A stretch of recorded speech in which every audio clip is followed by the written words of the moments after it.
Tout régime autoritaire cherche à s'équiper d'armes numériques invisibles pour espionner sa population, sa diaspora, ses voisins et des diplomates étrangers. John Scott Relton.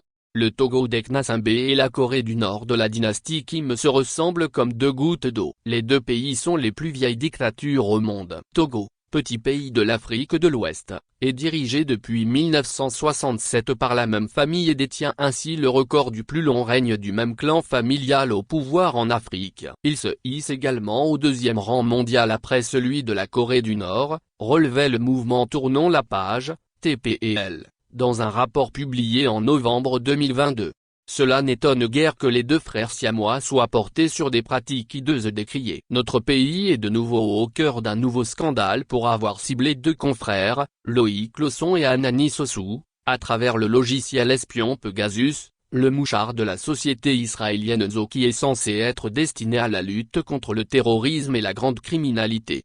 Mais cette arme numérique très sophistiquée est détournée de son objectif initial et utilisée contre des opposants, des acteurs de la société civile, des journalistes et même le clergé catholique, victimes de l'espionnage en série. Leurs smartphones sont infectés par ce funeste Pegasus et pendant des semaines, leurs moindres faits et gestes, leurs conversations épiées à longueur de journée.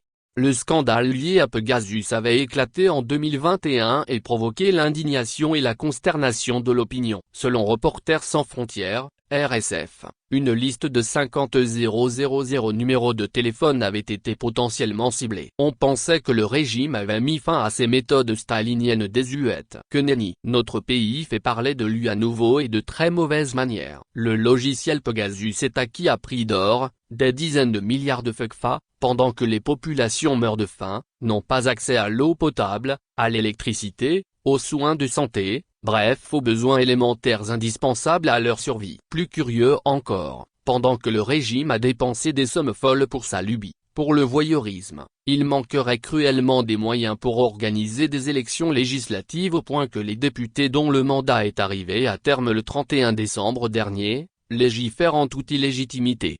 Et c'est dans cette crise de légitimité qu'on apprend que certains députés nommés ont déposé sur la table de l'Assemblée nationale une proposition de loi portant révision de la Constitution afin d'y introduire le mandat présidentiel à 7 ans et ainsi pérenniser le pouvoir de Faure Gnassingbé. Outre Pegasus, il a été annoncé récemment un autre logiciel espion israélien tout autant nuisible, dénommé Toka, ayant la capacité de compromettre et de prendre le contrôle de divers types de caméras, incluant les caméras de sécurité, les caméras publiques, les caméras domestiques, et même celles intégrées au téléphone portable. Il ne sera pas surprenant que le régime togolais ait acquis cette autre arme numérique pour surveiller les Togolais. Plutôt que de s'atteler au développement du pays, on préfère dépenser plusieurs centaines de millions pour acquérir des technologies d'espionnage des populations. Voilà la dictature dans toute sa laideur.